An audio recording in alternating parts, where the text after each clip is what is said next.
یہ بات آئی تھی جب لوگوں نے ان سے یہ کچھ دعوے دلائل پوچھے، تو آپ نے خاص کر یہ بد جماعتوں سے جو غیر مخلد ہیں، خصوص کر اہل حدیث سے، آپ نے اخبار میں دیا تھا کہ ہمارے امام اعظم نے جو تقلید نہیں کرنے والے ان کے لیے آپ نے اخبار میں مضمون دیا تھا، نے آپ کی تقریر چھپی تھی، کیا مضمون آیا تھا اخبار وہ موجود ہے۔ اس سال بھی میں نے اپنی تقاریر میں کہ ہمارے مفتیان کرام ایسے ہونا چاہیے کہ یہ برجستہ کہنے کہ حضرت مفتی خلیل احمد صاحب نے فرمایا تھا کہ 83,000 مسائل کو جو ہمارے امام اعظم نے لکھا ہے، اگر یہ فرقہ کوئی غلط ثابت کر دے ایک مسئلے کو بھی، تو میں اس کی جماعت میں ملنے کے لیے تیار ہوں، فرمائے تھے۔ ہمارے مفتیان کرام ایسے ہوں، ہمارے علماء ایسے ہوں، ارے مطلب یہ ہے کہ وہ 83,000 مسائل کو ہمارے مفتی صاحب قبلہ نے پڑھا ہے اور اس پر عبور ہے، ایک مسئلے کو بھی کوئی غیر مخلد غلط ثابت کر دے تو اس کی جماعت میں ملنے تیار۔ اس کا مطلب یہ ہے کہ ان کے مقابلے میں کوئی غیر مخلد اہل حدیث ایک مسئلے کو بھی امام اعظم کے جو 83,000 مسائل آپ نے استنباط کیا ہے حدیث قرآن کی روشنی میں، ایک مسئلے کو بھی غلط ثابت نہیں کر سکتا۔ تو یہ آج تک کسی نے آواز بھی نہیں اٹھائی مفتی خلیل احمد صاحب کے مقابلے میں کہ ہم امام اعظم کے جو مسائل ہیں 83,000 جو آپ نے حل فرمایا اس میں سے ہم ایک مسئلے کو غلط ثابت کر سکتے، کسی نے آواز، دم بخود ہیں، سانس روکے ہوئے ہیں، ان کی نانی مر گئی ایسے ہو گئے۔ اللہ تعالی ہمارے علماء کو یہ جسارت عطا فرمائے، اہل سنت و جماعت کو، کہ ہمارے عقائد کو مضبوط رکھیں۔ ابھی میں نے اکثر کہا رضوان القاسمی کے بارے میں، تو وہ چیز پھر پرسوں کے منصف میں چھپ گئی۔ اب کون لکھا یہ دینی ثقافتی مذہبی ایڈیشن جو آتا ہے منصف کے اندر، اب لکھنے والا خالد سیف اللہ رحمہ ہے، وہی بات لکھا جو رضوان القاسمی کے خلاف ہم برسوں سے بولتے ہیں، لکھ دیا ہے کہ وہی بات لکھا جو اس نے لکھا تھا، حرم میں 20 رکعت نماز تراویح ہوتی ہے، حضرت عمر فاروق رضی اللہ تعالیٰ 20 رکعت کو جو ہے سنت مقیدہ قرار دیا ہے، اور جو ہے آج تک حرم میں بھی 20 رکعت پڑھی جا رہی ہیں۔ مگر اگر کا چکر ان لوگوں کے پاس ہے، مگر کیا لکھتا ہے کسی مسجد میں کوئی امام صاحب 20 پڑھاتے ہیں، کہیں 8 پڑھاتے ہیں، کہ آپ 8 والوں کی مسجد میں چلے گئے تو 8 پڑھ کے نظام مت کھڑا کیجئے، جھگڑا مت کیجئے، 8 ان کے پیچھے پڑھ لیجئے، پھر 12 الگ پڑھ کے 20 کر لیجئے۔ 20 والوں کی مسجد میں گئے تو 8 والے کو چاہیے کہ بھائی تو 8 پڑھ کے پیچھے ہٹ جا، 12 اور نہ کو پڑھ۔ یہ کوئی مسئلہ ہے؟ کئی بار میں نے کہا یہ بے دینی ہے، چندے بٹورنے کی بات ہے۔ مختصراً ایک مثال اکثر دیا ہوں، پھر آپ کو بتا دیتا ہوں کہ ایک پٹھان سود خور، ایک مارواڑی کو بھی قرضہ دیا، ایک سردار جی کو بھی، دونوں کی دکان بازو، ہر مہینہ آتا سود لیتا چلا جاتا۔ ارے اصل چھوڑ یار، سود لا، اس کو تو سود سے کا اصل ویسے ہی رہنے دو، سود دیتے جاؤ۔ سود خوروں کا اثر یہ ہے، بڑے بخیل، مکھی چوس، کنجوس۔ لیکن ایک دن آیا تو سردار جی مارواڑی دونوں لڑ رہے ہیں، بھائی کیوں لڑ رہے ہیں، میرا سود لاؤ۔ ارے خان صاحب ہم سود دیں گے تم کو، مگر پہلے ہمارا جھگڑا چکا دو۔ کیا جھگڑا ہے؟ سردار جی کہتا ہے، میں کہتا ہوں شیر انڈا دیتا ہے، اور یہ مارواڑی کہتا ہے شیر بچہ دیتا ہے، خان صاحب فیصلہ کرو کہ بات کیا ہے، ہم آپ کی بات مان لیں گے۔ ارے تم دونوں بیوقوف ہے، بولے ہاں بات یہ ہے، پہلے تم دونوں یہ اقرار کرو شیر جنگل کا بادشاہ ہوتا ہے کہ نہیں؟ بولے ہاں بادشاہ ہوتا ہے۔ ارے شیر جب تم نے مان لیا جنگل کا بادشاہ ہے تو اس کا اختیار ہے، چاہے انڈا دے چاہے بچہ دے۔ ایسا مسئلہ خان صاحب کیوں کرے؟ دونوں سے سود لینا ہے، پیٹ پالنا ہے۔ تو ایسے مسائل 8 بھی پڑھو 20 بھی پڑھو، وہ علماء کرتے ہیں جو بے دین ہیں اور جن کو دونوں جماعتوں سے چندہ بٹورنا ہے، اہل سنت سے بھی وہابیوں سے بھی بٹور رہے ہیں کہ نہیں؟ تو ایسے علماء سے ہوشیار، ایسے بے دینوں سے ہوشیار۔ ہم کو تو جب لکھ رہا ہے کہ حرم میں 20 پڑھے جاتے ہیں، عمر فاروق رضی اللہ عنہ 20 کو ترجیح دی ہے، اہل سنت میں 20 ہیں، تو پھر 20 جو ہے حضور کی سنت ہے، تو یہ 20 جب پڑھنے کے لیے 20 کا اعلان کیوں نہیں کرتے؟ پھر 8 کے چکر میں کہتے ہیں ہمارے بعض باریک بین علماء، کوئی لکھتا ہے ہمارے بعض مخصوص علماء، کوئی ہمارے ذہن و فہیم علماء، یہ ذہن و فہیم ہے، باریک بین ہے، مخصوص علماء، یہ بے دین ہے۔ ہم تو پورے ایک ہی بات کہتے ہیں ہم ان کے جواب میں، کل میدان حشر ہے، اگر اللہ تعالیٰ ان خبیثوں سے پوچھا 20 رکعت تراویح تھے تم 8 پڑھے تو 12 کی بھیک مانگنے ہمارے پاس آئیں گے، اہل سنت کے پاس، ہم نہیں دیں گے۔ آج سے ہی فیصلہ، اہل سنت کو اگر اللہ بولا 8 رکعت تھے تم 20 کا کیوں پڑھے، مولا تیرا تو طریقہ کاری ہے، 8 کو قبول کر لے، 12 کو نفل میں شمار کر لے۔ ادھر سے بھی ہم پریشان نہیں ہیں، ہم 20 پڑھ کے ہی فائدے میں ہے، 12 نوافل میں شمار کرتے جائیں گے اور 8 سنت میں۔ یہی ہے نا بھائی، کل میدان حشر قائم ہوگا تو یہ اہل خبیث کو ہم اپنے تراویح میں سے رکعتیں نہیں دیں گے، بلکہ جو دنیا میں حضور اور صحابہ خلفائے راشدین کا مخالف تھا اللہ تعالیٰ اسے بخشے گا ہی نہیں۔ بخشش تو ان کی ہے جو حضور اور حضور کے صحابہ، کیونکہ نزول قرآن کا مہینہ ہے، قرآن کی روشنی میں کہوں گا اللہ بھی فرما رہا ہے قرآن میں، تو یہی فرما رہا ہے کہ آمنو کما آمن الناس، ایسے ایمان لاؤ جیسے صحابہ ایمان لائے، اور حضور بھی فرماتے یہی فرما رہے ہیں اصحابی النجوم فبأیہم اقتدیتم اہتدیتم، میرے تمام صحابہ ستاروں کی تیرے روشن ہے، تم ان میں سے جن کسی کی بھی اقتداء کرو گے تمہیں ہدایت ہی ملے گی۔ حضور بھی صحابہ کا راستہ بتا رہے، اللہ تعالیٰ بھی صحابہ کی طرح ایمان لانے کا حکم دے رہا ہے۔ اور ایک بات یہ کہہ دوں، یہ مثلیت اکثر انما انا بشر مثلکم، اکثر یہ لوگ زیادہ نمازوں میں پڑھتے ہیں۔ حضرت عمر فاروق رضی اللہ عنہ کے دور میں ایک امام صاحب زیادہ یہ پڑھنے لگے نماز میں، لوگوں نے جا کے کہا امیر المومنین ہمارا یہاں کا امام جو ہے زیادہ نمازوں میں انما انا بشر مثلکم پڑھ رہا ہے۔ حضرت عمر رضی اللہ عنہ نے تحقیق کی، پتہ چلا حضور کو اپنے جیسا بشر جان کر پڑھ رہا تھا، اس کو چوراہے پر لا کر آپ نے قتل کر دیا۔ ایسے اماموں کی ہم کو ضرورت نہیں جس بدعقیدگی کی وجہ سے امیر المومنین نے اس کا قتل فرما دیا اور کہا یہ خلقت میں شریر ترین لوگ ہیں جو یہ آیت پڑھ کر رسول اللہ کو اپنے جیسا بشر سمجھتے ہیں۔ متشابہات میں سے ہے آیت۔ بس کرنا یہ ہے اپنے عقیدے کو صحیح رکھتے ہوئے ایمان کے ساتھ، ثواب کے حصول کی نیت کے ساتھ، احتساب کے ساتھ، جو ماہ رمضان کے روزے جو سنی رکھتا ہے تو اس کو یہ فائدہ ملتا ہے۔ پھر آقا مدنی تاجدار صلی اللہ تعالی وسلم صلہ رحمی کا حکم دیتے ہیں۔ ماہ رمضان کا مہینہ، ماہ رمضان ہی اس کا نام نہیں ہے، اس سے صلہ رحمی کا بھی مہینہ ہے۔ صلہ رحمی کیا ہے؟ رشتہ داروں سے اچھا سلوک کرنا، قریبی رشتہ داروں کے ساتھ اچھا سلوک کرنا، بد روشی اختیار نہیں کرنا، بد کلامی نہیں کرنا، اور ان کے گھر میں تنگی پریشانی ہے تو ان کے پاس سحری افطار کا انتظام کرنا۔ صلہ رحمی کرنے سے کیا فائدہ ملتا ہے ہمارے آقا نے بتا دیا۔ اگر تم چاہتے ہیں کہ تمہاری عمر دراز ہو، اگر تم چاہتے ہیں کہ تمہارے رزق میں برکت ہو، اکثر یہ دو دعا ہماری چھٹتی نہیں کہ اللہ عمر دراز کرے، اللہ رزق میں برکت دے، بڑی محبت ہے عمر سے، ہمارے بڑوں کا سایہ سر پہ سلامت رکھے۔ تو حضور فرماتے ہیں تم اگر چاہتے ہو کہ تمہاری عمر دراز ہو، بڑی ہو، اور تمہارے رزق میں برکت ہو تو تم صلہ رحمی یعنی رشتہ داروں کے ساتھ اچھا سلوک کرو، اس سے تمہارا رزق بڑھ جاتا ہے، تمہاری عمر بڑھ جاتی ہے۔ بیماری کیسے ہی آتی ہے آنے دیجیے، آپ کی عمر نہیں گھٹے گی، کوئی مرض میں رہنے دیجیے، آپ کی عمر نہیں گھٹے گی، کیونکہ حضور نے اختیار دیا ہے تم اگر چاہتے ہو کہ تمہاری عمر دراز ہو تو رشتہ دار سے اچھا سلوک کرو، تم اگر چاہتے ہو کہ تمہارے رزق میں برکت ہو تو تم رشتہ دار کے ساتھ صلہ رحمی یعنی قریبی جو رشتہ دار ہے پہلے اس کا حق ہے ہمارے مال میں، اس کا حق ادا کرو۔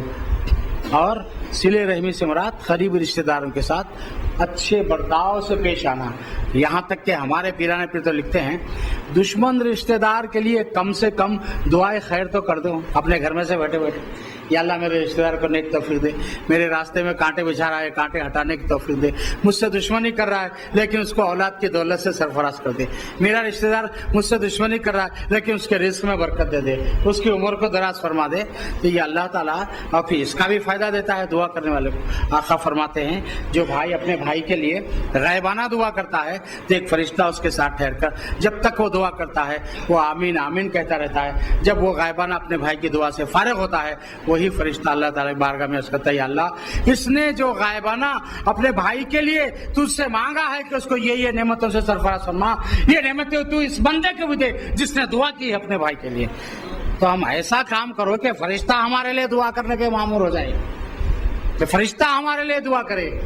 رشتہ دار گھر کو آئے تو ہم یہ دروازہ چھوڑ کے وہ دروازے سے چلے جاتے ہیں، رشتہ دار گھر کو آئے تو نہ جانے کیا ضرورت پیش کرتا ہے اس سے بات نہیں کرتے، رشتہ داری سے سلام بن کلام بن، چھوٹی چھوٹی باتوں کے اوپر سیل فون پہ اب تو بڑی آسانیاں ہو گئی رشتوں کو توڑنے کے لیے، فون پہ کہہ دیتے تم نے فلاں وقت ہمارے ساتھ یہ سلوک کیا تمہارے سے رشتہ برخاست، اب ہم تمہارے گھر کو نہیں آئیں گے، تمہاری شادی میں نہیں آئیں گے، تمہاری تقریب میں شریک رہیں گے۔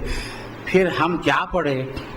حضور تو فرما رہے ہیں واصلہ من خطانی، تین بڑی، میٹھا کھانا بہت آسان سنت ہے میرے بھائی، میٹھا کھانا بہت آسان سنت ہے، تین ایسی مہنگی سنتیں ہیں دل پہ سل رکھنا پڑتا ہے اس سنت پہ عمل کرنا ہے۔ ایک تو یہ کہ حضور فرما رہے ہیں واصلہ من خطانی، جو مجھ سے ٹوٹتا ہے میں اس کو اپنے سے جوڑتا ہوں، یہ سنت ہے، ٹوٹ کے بھاگنے والے کو قریب کرو، جوڑو۔ یہ فرما رہے ہیں وَعَفُوَ عَمَّنْ ظَلَمَنِی، جو مجھ پر ظلم کرتا ہے میں اس کو معاف کر دیتا ہوں، وَأُوتِیَ مَنْ حَرَمَنِی، جو مجھ کو محروم کرتا ہے کچھ دیتا ہی نہیں میں اس کو عطا کرتا ہوں۔ یہ 3 سنتوں پر اگر ہم غور کریں، اور کسی دشمن رشتہ دار کے ساتھ اس سنت کو میں نے اپنے پیر کا طریقہ کار دیکھا ہے، کھانا پکتا ہے تو پہلے دشمن رشتہ دار کے گھر میں جاتا ہے، عید ہوتی ہے تو پہلے پھل پھلاری دشمن رشتہ دار کے گھر میں افطار کے لیے جاتے ہیں، کپڑے جاتے ہیں، یہاں تک کہ پیر مرشد نے فرمائے تھے، پیر مرشد کا دامن تھام ہے تو اس پر عمل بھی ہونا چاہیے کہ تمہارا کوئی رشتہ دار تم سے ناراض ہے، تمہارے بھیجے ہوئے تحفے کو قبول نہیں کرتا، تو تم اس ایک ایسے آدمی کو پکڑو جس کو وہ چاہتا ہے، اس سے کہو کہ یہ تم اپنی طرف سے دے دو یہ تحفہ میرے رشتہ دار کو، وہ تب تو قبول کر لے گا کہ محبوب دوست لے جا رہا ہے اس کا تحفہ۔ اب پھر جیسے نہیں وہ انہوں اپنی طرف سے دے تو پھر ہمارا نام کیسا ہوگا؟ تو اس کا مطلب ہمیں اس کا کوئی ثواب نہیں چاہیے، ہم اپنے نام کے لیے کیے ہیں، میں یہ کروں گا تو میرا نام ہونا، میں یہ تحفہ دوں گا تو میرا نام ہونا، نہیں، نام کے لیے نہیں، کام کرتے جائیے، اللہ تعالیٰ خود اس کی برکتوں سے ہمیں مالا مال کرتا چلا جائے۔ نام یوں آتے یوں مٹ جاتے، یوں پیدا ہوتے ڈیٹ آف برتھ کے ساتھ ڈیٹ آف ڈیتھ بھی لکھ دیتا ہے اللہ تعالیٰ، کب پیدا ہوگا کب مرے گا، پیدا ہونے سے 50,000 سال پہلے، کتنے دن کی زندگی، کتنے ہمارے احباب ہمارے ساتھ رہنے اٹھنے بیٹھنے والے آج ہم سے رخ پھیر لیے، دنیا سے پردہ کر لیے، ہم کبھی ان کو یاد کرتے ہوں گے، کبھی ان کی یاد آتی ہوگی، کبھی تصور آتا ہوگا، خیال آتا ہوگا کہ ہائے ایسا دکھتا ہے کہ ہمارا یہ دوست آج ہمارے سامنے ہے، ابھی آنکھوں میں ہے، اور پھر وہ گزر کر 10 سال کا عرصہ، کسی کو 5 سال کا عرصہ، کسی کو 2 سال کا عرصہ، تو یہ دنیا مٹنے والی دارالحزن، اور پھر یہ جو ہے غموں پریشانیوں کا اڈا ہے۔ اب یہ آخرت کی کھیتی بھی ہے، دنیا مزرعۃ الآخرہ، کھیتی تیار کرنا ہے، تو پھر ہم اپنے بھائیوں سے، رشتہ داروں سے، دوست سے، احباب سے، پیر بھائیوں سے، ہم مسلمانوں سے ایسا حسن سلوک، ایسے اخلاق، ایسا برتاؤ رکھیں کہ ہمارے رزق میں اللہ تعالیٰ برکت دیتا رہے اور ہماری عمر میں جو بڑھوتی عطا فرماتا جائے۔ تو کئی خاندانوں کے اندر ایسے بعض دفعے تو حضور ایسے کفاروں کو رہائی دے دیے، ایسے کافر کو رہائی دے دیے، اس کو بن کے سامنے لایا گیا حضور یہ جانے اس کے بارے میں کہ اس سے کئی لوگوں کو اس کے ذریعے سے رزق ملتا ہے، تو حضور نے ایسے کافروں کو رہائی دے دی، اس سے فلاں لوگوں کو جو ہے رزق ملتا ہے۔ حضور اکرم صلی اللہ علیہ وسلم اس بات کا لحاظ پھر یہ ہوتا جس کو رہائی دیے تو پھر کیا وہ رہائی جا کے کفر میں زندگی گزرتی، آقا نے گرفتار کر کے معاف کر دیا وہ ایمان لا لیتے۔ ہمارے آقا صلی اللہ تعالی وسلم مہمان نواز، ایک ایسا تگڑا مہمان آ گیا ایک بار میرے آقا کے پاس، 3-4 دبلے پتلوں کو، یہ مہمانوں کو اپنے گھر لے جا کے کھانا کھلاؤ، حضور نے فرمایا، تو سب دبلے پتلوں کو اٹھا لیے، جو تگڑا تھا اس کو کوئی صحابی نہیں لگے، وہ لوگ یہ اندازہ لگا لیے پورے گھر کا کھائے تو بھی اس کو بس نہیں ہوگا، نہیں لے جانا۔ اب وہ بچ گیا، یا رسول اللہ سب کو سب لے گئے، مجھے کوئی نہیں لے جا رہے ہیں، تو حضور فرمایا تم میرے مہمان بولے، حضور کھانا کھلایا، واقعی حضور کا کھانا کھا لیا، ام المومنین کا کھانا کھا لیا، معصوم فاطمہ رضی اللہ عنہ کا بھی کھانا کھا لیا، صحیح اندازہ تھا صحابہ کا، سب کا کھا لیا۔ اب حضور جا کے اپنا بستر دیے، یہ بستر پہ لیٹ جاؤ، سو جاؤ، آرام کرو۔ اور پھر جب وہ سو گیا تو رات میں بستر میں غلاظت فارغ ہوگا، گھبرایا، اگر یہ دیکھیں گے تو کیا ہوگا، تو حضور اکرم صلی اللہ علیہ وسلم جانتے ہیں کہ وہ گھبرایا ہوا ہے، دروازہ ایسا آہستہ سے کھولے کہ اس کے پیچھے خود چھپ گئے ہمارے آقا۔ وہ کافر مہمان جٹ سے نکلا، باہر نکل گیا، اور دور جانے کے بعد خیال آیا میرے اہم چیزیں وہ کمرے میں چھپ گئی ہیں، اب بے عزتی ہوئی تو ہی، کچھ بھی بولے تو بولے، جا کے کم سے کم میں وہ میرے اپنے چیزیں لے لوں گا۔ واپس پلٹ کے ادھر صحابہ آ گئے، حضور اپنے بستر کو اپنے ہاتھ سے دھونا چاہ رہے ہیں، صحابہ نے عرض کیا یا رسول اللہ، اندازہ لگا لیا وہی رات کا مہمان ہے، یہ گڑبڑ کر دیا، حضور کے بستر پہ غلاظت کر دیا، یا رسول اللہ ہم دھوتے، حضور فرماتے نہیں، ہمارے مہمان کی غلاظت ہم دھوئیں گے۔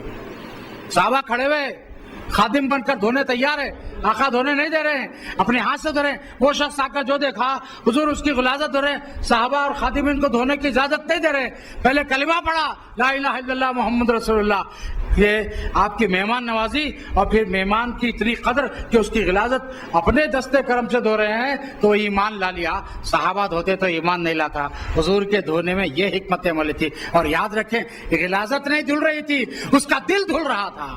غلاظت کیا دھل رہی تھی؟ اس کا دل دھل رہا تھا۔ یہ طریقہ کار کو ہند میں ہم رہتے ہوئے دوسرے مذہب کے لوگوں کے ساتھ ہم بڑھتے ہیں، ہم تو بولتے یوں ہیں، ہم ایسا یوں کرے، کرتے کہ ہم کو اس کا فائدہ ملا تو کرنا, نہیں تو نہیں کرنا. جیسا کپڑے کو استری کر رہی ہے پہن لیے, یوں کرتے ہی فائدہ ملنا. ہم کسی کو بولتے وہ کافر کلمہ پڑھ لینا کیا ضروری ہے؟ امام اعظم ابو حنیفہ رضی اللہ تعالیٰ عنہ کا واقعہ یاد آیا بڑے مزے کا. آپ راتوں میں جب تہجد پڑھتے تھے تو یہودی جو ہے سفر میں نکل گیا اور 3 مہینے کا جو گھر میں راشن پانی ڈالا تھا وہ ختم ہو گیا. 3 مہینے تک روز امام اعظم صبح وہ یہودی کے گھر پہ کھٹکا مار کے خیر خیریت بھائی کچھ دانا پانی کچھ کسی چیز کی ضرورت ہے. وہ لوگ غصہ کرتے تھے, جھڑکتے تھے آپ کو. نہیں 3 مہینے کا ختم ہونے کے بعد جب فاقے ہوئے, جب آپ گئے ہمارے کہنے کھانا نہیں ہے. یہودی کے بچے بولے بی بولے پا یہ نہیں ہے. تو اس کے 3 مہینے تک کھلاتے رہے. وہ آنے میں 3 مہینے لگ گئے. کھلاتے رہے. جب وہ آیا پریشان ہو کے گھر میں پوچھا 3 مہینے سے راشن پانی نہیں, تمہارا کیا حل ہوا؟ تو بولے جن کو جو رات میں ٹھہرتے تھے عبادت کے لیے وہ ان کو تم برا کہتے تھے, ان کے گھر میں کچرا ڈالتے تھے, وہ ہمارا 3 مہینے سے خرچہ چاہ رہے ہیں. بیوی بچوں کے ساتھ آ کے امام اعظم کو بولا اب اپنے اسلام میں داخل کر لیجیے. 3 مہینے محنت کی ہے امام اعظم رضی اللہ تعالیٰ نے. اور آج کسی ایک کو کوئی مسلمان اسلامی کسی بات کو کسی عنوان کو کہیں دیکھتا ہے, مسلمان ہونا چاہتا ہے, کلمہ پڑھا کر اخبار میں فوٹو کے ساتھ ہم نے ایک کو مسلمان کر دیا. کیا بڑا کام کرے تھے علماء, ہمارے ائمہ, ہمارے اولیاء. آج بھی اولیاء اللہ کے آستانوں پر جو ہے لوگ ایمان لاتے رہتے ہیں. بزرگان دین کے آستانوں پر تبلیغ وہ کرتے ہیں. عرض کرنا یہ ہے ہم اپنے عقیدے, اپنے ایمان, اپنے جو ہے ایمان کے ساتھ اور پھر ثواب کی نیت کے ساتھ اور حضور کے آداب اور محبت کے ساتھ روزہ رکھیں, ضرور اللہ تعالیٰ ہمارے روزے قبول فرمائے گا. اور یقیناً رمضان الشریف کے ایک نفل پر عام دنوں کے فرض کا ثواب اور رمضان شریف کے ایک فرض پر عام دنوں کے 70 نیکیوں کا جو ہے اللہ تعالیٰ جو ہے ثواب عطا فرماتا ہے. تو ہمیں آخری بات چل لے, یہ ہمیشہ اکثر میں کہا کرتا ہوں, روزوں کی بات ہے. حضور پاک صلی اللہ علیہ وسلم نے صحابہ کرام کے چہروں پہ تھکان دیکھی, نقاہت دیکھ کر پوچھی تمہارا کیا حال ہے؟ عرض کیا یا رسول اللہ کا حکم ہے, اللہ اس کے رسول کی اطاعت کرو. ہم آپ کی اطاعت میں یہ بغیر سحری افطار کا روزہ رکھے, دیکھ رہے ہیں کہ نہ آپ سحر کر رہے ہیں نہ افطار, بغیر سحری افطار کے آپ کے صوم وصال کہتے ہیں اس کو. حضور کا ایک روزہ دوسرے روزے سے مل جاتا, نہ سحر ہوتی نہ افطار. صوم وصال تو صحابہ بھی صوم وصال کیے. حضور پوچھے نقاہت کی وجہ, تو اس کے یا رسول اللہ آپ چونکہ ایسا روزہ رکھتے ہیں اس لیے ہم بھی روزہ رکھ رہے ہیں. درود شریف پڑھی, اللہم صلی علی سیدنا محمد وعلی آل سیدنا محمد وبارک وسلم. حضرت نبیر محبوب سبحانی حضرت سید شاہ افضل بیابانی, میری مراد حضرت سید بختیار پاشا صاحب قبلہ تشریف لا رہے ہیں. آج ہماری درخواست کو انہوں نے قبول فرمایا, اس محفل میں اس بزم میں تشریف لائے. یہ انہی کے دادا جان کی قائم کی ہوئی محفل ہے. میں ان سے درخواست کروں گا اور سامعین سے کہوں گا کہ آپ ان کو جلد اسٹیج پہ آنے کا موقع دیں. وہ تشریف رکھیں گے تو پھر اپنی بات کو ختم کیا جائے گا. نعرہ تکبیر, نعرہ تکبیر, نعرہ تکبیر, نعرہ رسالت, نعرہ رسالت, نعرہ رسالت, نعرہ غوث, نعرہ غوث. شہزادہ حضرت سید شاہ افضل بیابانی زندہ باد. درود شریف پڑھی, اللہم صلی علی سیدنا محمد وعلی آل سیدنا محمد وبارک وسلم.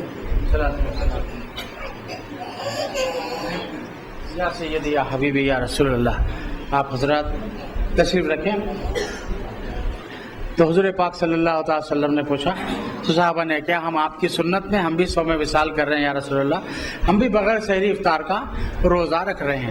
تو حضور پاک صلی اللہ علیہ وسلم نے بھائی وہاں مل لیے نا, ٹائم کم ہے, پھر ختم بسی کرا اس کے بعد.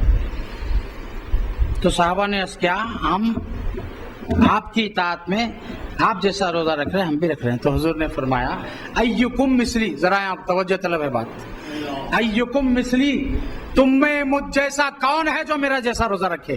سب صحابہ کے سر جھکے ہوئے ہیں, کوئی صحابی نہیں کہتے کہ ہم آپ کے جیسے ہیں یا آپ ہمارے جیسے ہیں, سب کے سر جھکے. تو حضور نے فرمایا ابھی تو عند ربی یطعمنی و یسقینی, میری رات میری شب میرے رب کے پاس گزرتی ہے, میں بھوکا ہوتا ہوں میرا رب مجھے کھلا دیتا ہے, میں پیاسا ہوتا ہوں میرا رب مجھے پلاتا ہے. ایکم مثلی, تم میں مجھ جیسا کون ہے کہ تم بھوکا ہو تو رب اپنے ہاتھ سے کھلائے, تم پیاسے ہو تو رب اپنے ہاتھ سے پلائے. اور کافروں سے خطاب ہے انما انا بشر مثلکم، جو کافر ہوگا اپنے جیسا بشر وہی کہے گا، اور جو ایمان والا جو صحابہ کے طریقہ کار ہے وہ حضور کے آگے گردن جھکائے گا اور کہے گا یا رسول اللہ انظر حالنا، یار یہ ربائی بھی غوث پاک کی سنا رہا ہوں، یا رسول اللہ انظر حالنا، یا رسول اللہ اسمع قالنا اننی فی بحر غم مغرق خذ یدی سہل لنا اشکالنا۔ جو آپ کا غلام ہوگا وہ یہ کہے گا واکمل من کلم تلد النساء، یا رسول اللہ کہ آپ تو آپ کی ماں کے جیسا بھی کوئی نہیں ہے دنیا میں، جیسا آپ کی ماں نے آپ کو پیدا کیا کسی ماں نے نہیں پیدا کیا۔ واجمل من کلم ترقت تو نہیں، یا رسول اللہ آپ کے جیسا خوبصورت حسین و جمیل بے مثال میری آنکھوں نے کہیں دیکھا ہی نہیں۔ اس کے بعد کہتے ہیں خلقت مبرئا من کل عیب، یا رسول اللہ اللہ نے آپ کو ہر عیب سے پاک پیدا کیا، کانک قد خلقت کما تشاء، جیسے اللہ نے آپ کو آپ کی مرضی سے پیدا کیا۔